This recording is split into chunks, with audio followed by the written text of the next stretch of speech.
Hi hello నమస్తే welcome to నేటి రాత్రి. నేను మీ శివసుబ్రహ్మణ్యం.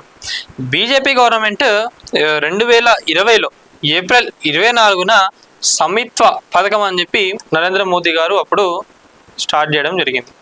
మరి ఈ సమిత్వ పథకం అంటే ఏంటి, దీనివల్ల ఎన్ని ఉపయోగాలు ఉన్నాయి మనం చూసుకున్నట్లయితే ఈ ఊర్లలో ఎవరికి ఎంత బెనిఫిట్స్ జరుగుతుంది ఏందనే దానిపైన ఈరోజు నేటి రాత్రిలో ఎక్స్క్లూజివ్ స్టోరీ వచ్చింది. మరి ఇది నిజంగా చెప్పుకోవాలంటే బీజేపీకి చాలా ముఖ్యమైన పథకం. దీని రాష్ట్రాలలో చూసుకున్నట్లయితే ఇక్కడున్న నాయకులు ఎవరు కూడా దీనిపైన మాట్లాడడం లేదు. మరి ఇంత మంచి పథకం తీసుకొచ్చినప్పుడు ఇక్కడున్న నాయకులు కూడా చెప్పుకోవాలి కదా. ఒకటే అసలు ఏంటంటే స్టేట్ గవర్నమెంట్ కానివ్వండి, సెంట్రల్ ఎవరైనా కూడా ఎక్కడ ఏ గవర్నమెంట్ ఉన్నా కూడా అందరు పథకాలు పెడుతున్నారు, ఇంప్లిమెంట్ చేస్తున్నారు. అది జనాలకు మేలు జరిగినప్పుడు దాన్ని ఎవరు కూడా ప్రమోట్ చేసుకోలేకపోతున్నారు. నేను బీజేపీ గురించి అనే మాట్లాడట్లేదు. గత ప్రభుత్వం బీఆర్ఎస్ కానివ్వండి, ఇప్పుడున్న ప్రజాప్రభుత్వం కానివ్వండి, బీజేపీ కానివ్వండి, వీళ్ళందరూ కూడా పథకాలు పెడుతున్నారు, కొన్ని మంచి పథకాలు పెడుతున్నారు. కానీ దాన్ని ప్రజలకు తీసుకెళ్లడం కానివ్వండి, అక్కడ ఇంప్లిమెంట్ చేసేటప్పుడు ఈ కార్యకర్తలు, నాయకులు వీళ్ళందరూ ఏంటంటే కరెక్ట్గా ప్రజలకు తీసుకెళ్ళలేకపోతున్నారు. దానివల్ల ఏమవుతుందంటే పార్టీలకు నష్టం జరుగుతున్నది. అసలు సమిత్వ పథకం అంటే ఏమిటి? నివేశన స్థలాల సర్వే కోసం సమిత్వ పథకం అమలు చేస్తున్న కేంద్ర పంచాయతీరాజ్ మంత్రిత్వ శాఖ సర్వే ఆఫ్ ఇండియా డ్రోన్ల సహాయంతో సర్వే ఫలితాలు ఖచ్చితమైన మార్కింగ్ తో యాజమాన్య హక్కు పత్రాలు, ఎన్నో సమస్యలకు పరిష్కారం. ఏంటంటే నార్మల్గా మనం చూసుకున్నట్లయితే ఈ విలేజెస్లో చాలా మందికి కూడా ఈ ల్యాండ్ డిస్ప్యూట్స్ కానివ్వండి, లేదా కరెక్ట్గా అసలు ఎంత ఏరియా ఉందో, మనం ఉన్న ఇల్లు ఎక్కడ ఏందనేది తెలియదు. సో ఈ ప్రాబ్లమ్స్ అన్ని రాకుండా వీళ్ళు ఏం చేసిండంటే టెక్నాలజీ, మన అడ్వాన్స్ టెక్నాలజీ, డ్రోన్ టెక్నాలజీతో మన ఇల్లు ఎంత ఏరియాలో ఉంది, ఎక్కడుంది ఏందనేది మ్యాపింగ్ చేసి మనకు ఒక కార్డు ఇవ్వడం జరుగుతుంది. సరే, ఇప్పుడు దీనివల్ల ఉపయోగం ఏమిటంటే మనకు కొన్ని బెనిఫిట్స్ ఉన్నాయి.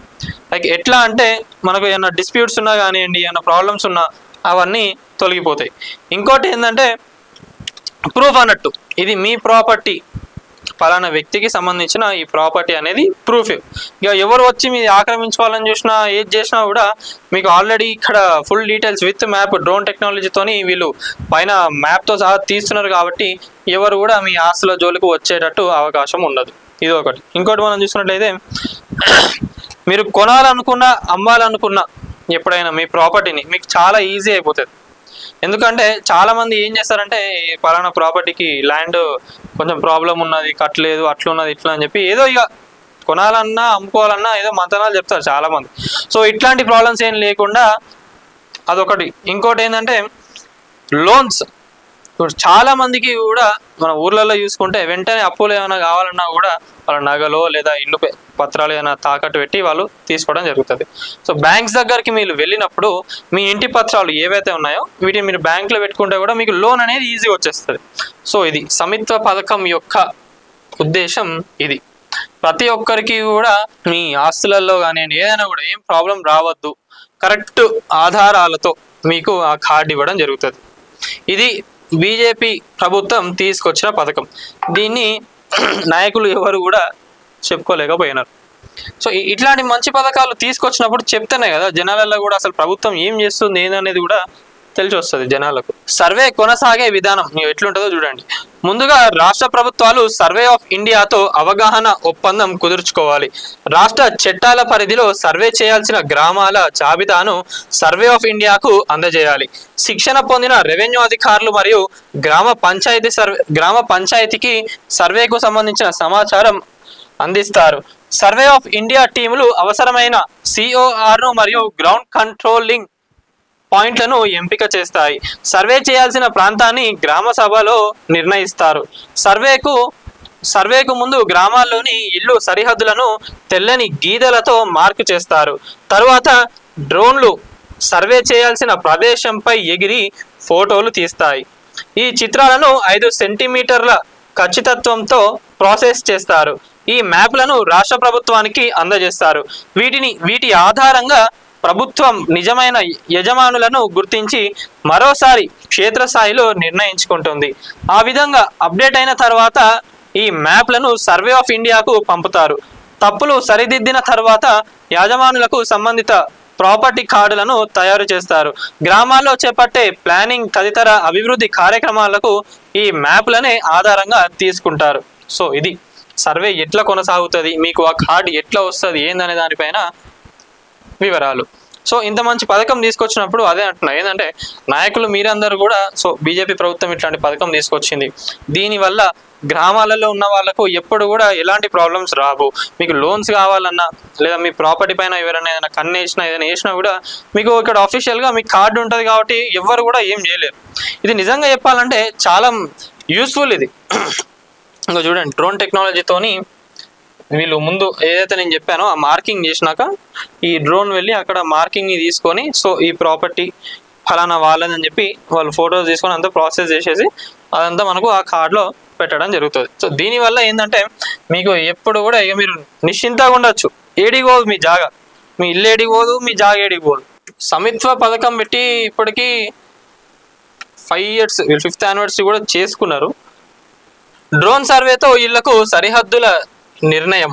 సర్వే ఏ విధంగా మొదలైంది? నిజం చెప్పాలంటే మన దేశంలో భూ సర్వే నిర్వహించడం అత్యంత కీలకమైన కార్యం. ముఖ్యంగా గ్రామీణ ప్రాంతాల్లో ఇది మరీ కష్టం. ఎందుకంటే ఎవరి వద్ద ఎటువంటి పత్రాలు లేకపోవడం, సరైన రికార్డు లేకపోవడం ఇందుకు ప్రధాన కారణం.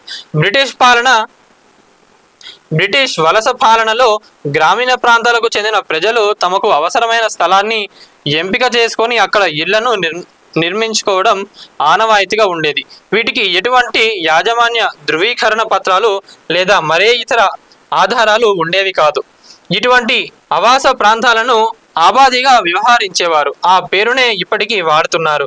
బ్రిటిష్ వారి కాలం లేదా స్వాతంత్రానంతరం కాలంలో ఇటువంటి ఆవాసాల విషయంలో ఏ విధమైన సర్వే నిర్వహించడం లేదు. ఫలితంగా తరతరాలుగా ఏ విధమైన పత్రాలు లేకుండానే ఆయా గ్రామాల్లో ప్రజలు నివసిస్తూ వస్తున్నారు.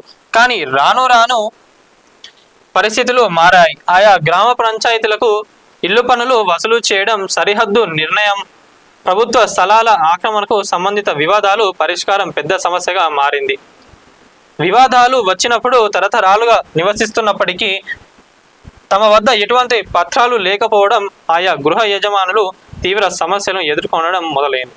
సో అదే అంటున్నా, ఏంటంటే గత బ్రిటిష్ ప్రభుత్వం ఎప్పుడైతే ఉండేనో అప్పుడు వీళ్ళందరూ ఏంటంటే కూడా వీళ్ళకు ఆ ల్యాండ్ రికార్డ్స్ ఏవి లేకుండా, పత్రాలు ఏవి లేకుండా వీళ్ళు ఇన్ని సంవత్సరాల నుంచి నివసిస్తున్నారు కాబట్టి సో ఇట్లాంటి ప్రాబ్లమ్స్ వచ్చినాయి కాబట్టి ఈ పథకం ఏదైతే ఉందో దీన్ని తీసుకురావడం జరిగింది. సో ఇప్పుడు అక్కడ ఉన్న వాళ్ళు ఎవరైతే ఉన్నారో వాళ్ళందరికీ కూడా మంచిగా మ్యాపింగ్ చేసి ఈ కార్డులు ఇవ్వడం జరుగుతుంది. సో ఇది బీజేపీ ప్రభుత్వం తీసుకొచ్చిన సమిత్వ పథకం. మరి ఇట్లాంటి పథకాలు కూడా మనం చూసుకున్నట్లయితే దేశంలో చాలా ఉన్నాయి. దీన్ని ఎవరు ఎంతవరకు ప్రజలకు తీసుకెళ్తారు అనేదే వాళ్ళపైన ఆధారపడి ఉంటుంది. ఇప్పుడు ఇంకోటి ఏంటంటే రాష్ట్రంలో కూడా మనం చూసుకున్నట్లయితే అందరు కూడా పథకాల గురించి మాట్లాడుకుంటానే ఉంటారు. కానీ ఆ పథకాలు ఏవైతే స్టేట్ గవర్నమెంట్ ఇస్తుందో దాంట్లో సెంట్రల్ గవర్నమెంట్ హస్తం కూడా ఉంటుంది. మరి దాన్ని కూడా వీళ్ళు నాయకులు మన బీజేపీ నాయకులు ఎవరైతే ఉన్నారో వీళ్ళు దాన్ని కూడా చెప్పుకోవడంలో ఫెయిల్ అయిపోతున్నారు. మరి ఇక్కడ తెలంగాణ రాష్ట్రంలో బీజేపీ రావాలి అని అనుకుంటున్నారు కదా, దేశమంతా కూడా బీజేపీ మయం కావాలి, కాషాయమయం కావాలి అని చెప్పి కూడా చెప్పుకుంటున్నారు. మరి ఇన్ని గణం పథకాలు మీరు పెట్టినప్పుడు మీ కార్యకర్తలు, మీ నాయకులు వీళ్ళందరూ ప్రజలలోకి తీసుకెళ్ళినప్పుడు ఎలా వస్తుంది చెప్పండి? సో ఇట్లాంటి పథకాలు ఏవైతే ఉన్నాయో దయచేసి మీ కార్యకర్తలు మీరందరూ కూడా చెప్పుకుంటేనే మీ పార్టీకి మేలు జరుగుతుంది.